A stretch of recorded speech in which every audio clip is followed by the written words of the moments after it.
the head coach, Kalani Sitake. Kalani, you want to talk about a statement victory. That's it on the Boise Blue, 51-17.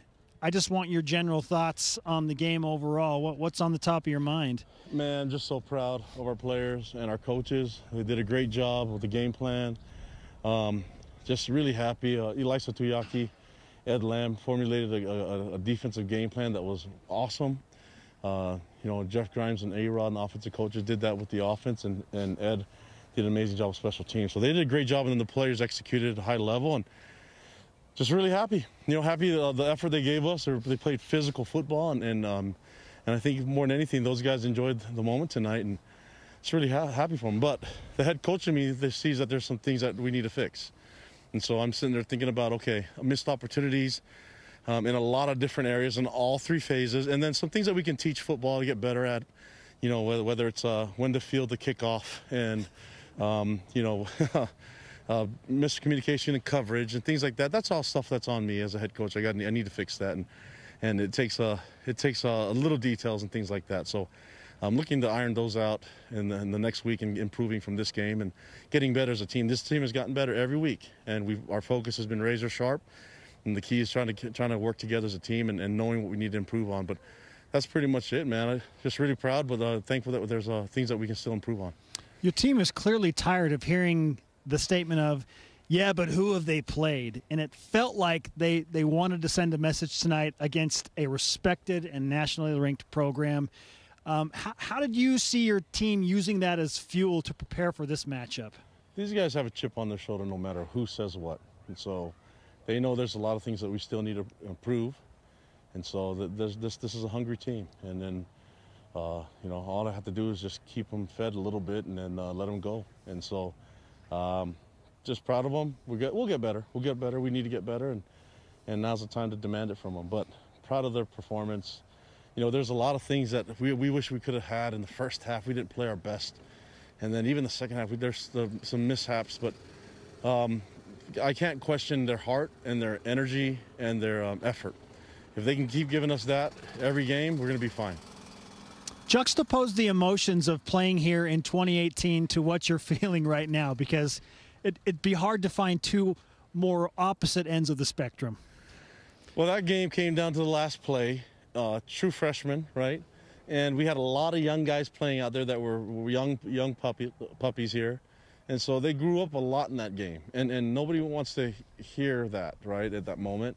But we knew we had something special. The key now is to make sure that our guys can grow up without having to, and progress without having to lose games, And so we made some mistakes in the second half. We saw a lot of young guys get reps, significant reps, and made mistakes, and they're going to have to learn from them and get better. It's a lot more comforting to be able to do it with a win, and even though you sacrifice some points and maybe some yards, but I think that's going to be really, really important and vital for our team to improve and get better, and make sure that it doesn't cost us those hurtful moments of losses in order for us to learn lessons and progress. You mentioned that your team left some points on the field in the first half, and it's not like this BYU football squad played a bad first half, but they played a better second half. What changes were made at halftime in the locker room that allowed you to come out and really put pressure on Boise and extend that lead? We have a standard here from our coaches, our coaching staff to our players, and it filters down from there. But I didn't have to say anything. I came into halftime, players already had it controlled. Coaches came in, communicated with each other, went out there and talked to the players, but the players already knew what the issues were. They already knew what plays we left out there. They already knew that we weren't playing at our best, and they knew how to fix it. So that's nice, and then all of a sudden it comes to me, and I'm like, all right, well, you guys got the answers, let's go. Let's get the energy up, let's ramp it up, and let's take advantage of the next 30 minutes and make sure that we show our best. And we did at moments, and then there's times that we had some lapses in the second half, but overall, the energy was always there. And you can tell that they turned it up a notch, going into the second half, and the energy, just the positive reinforcement from each other. Even when mistakes were made, we saw some really good things, some good moments, and that's because the players and the leadership and the coaches, the assistant coaches, taking the initiative and taking control. What did you see from your quarterback when his game shifted to the next level, specifically in the third quarter? He's been playing great football all year long, but we already knew that was there. We just have to give him time, and then we have to be able to give him plays that will basically highlight his strengths, right? And then if you give them time with the O-line, you're able to give them keep things balanced where if they have to respect the run game, that would be really helpful too. So coaches did a great job executing the line. I think I talked to you before off camera, right, that our O-line, D-line is going to have to step up, and I think they did. I'm going to watch the film and try to find a way to get better and try to find any holes that they may have. But overall, I'm just glad that they played physical brand of football. Yeah, you're going to watch that film, and as a coach, like you said, you're going to find a lot of things, a lot of teaching moments. What's the key to keeping this team hungry as you have a week off and then get ready for North Alabama? Yeah, we still have a lot to prove, and our focus has to be on improving, getting better, and not worried about what people are saying, good or bad. Whether it's praise or criticism, we taught as a team that our goal is this. We have other goals in mind, and we don't have time to sit there and pat ourselves on the back, and we don't have time to sulk and complain. We just have to get better and be thankful for what we have. We got to play a game of football, you know, and even though not a lot of fans, it was just a great moment. So we're going to have this attitude of gratitude and appreciation, and you know, hope the best for the next time, for the next game.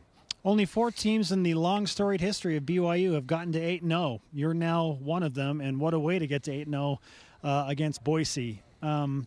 I know that you have a 24-hour rule for savoring victories. Does that apply here, or does this one last a little longer because it's the first one? Nope, 24 hours is all we got. But I say 24 hours, and there's guys already on their iPads looking at and you can see the anger and the frustration of them making mistakes. And so that's these guys. That's the way they were raised. They're wonderful kids. I'm lucky to coach them, and then just to have them just give us the energy. And so this is a great moment, but I have a feeling these guys are gonna want to get better and improve, and they may not even last 24 hours of celebration. So we'll see.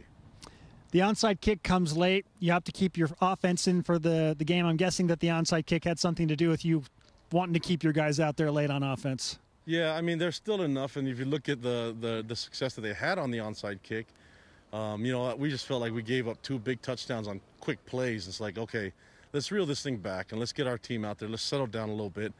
We don't want to give up big plays like that over and over and over again, because it could be detrimental to our progress with the guys that are down the line players, you know. So even though we have some depth players in there on defense, we want to rally them back a little bit and get them just being focused on trying to get better. So that's the key.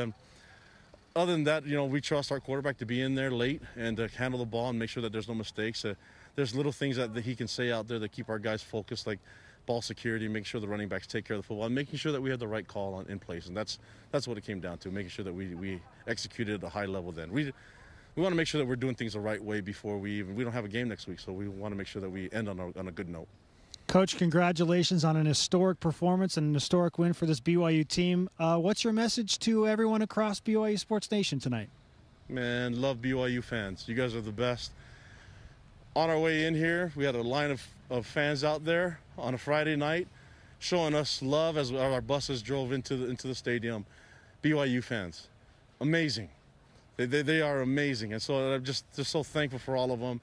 I know we had a lot of support with our fans watching on TV and everything, but these guys play. I hope they understand our players play for the fans in mind, and we pray for them and everything, and really appreciate having our fans support us. Love you, Cougar Nation. Kalani Sitake travels Cougs. back to Utah. Thanks. Let's go. Thanks, guys.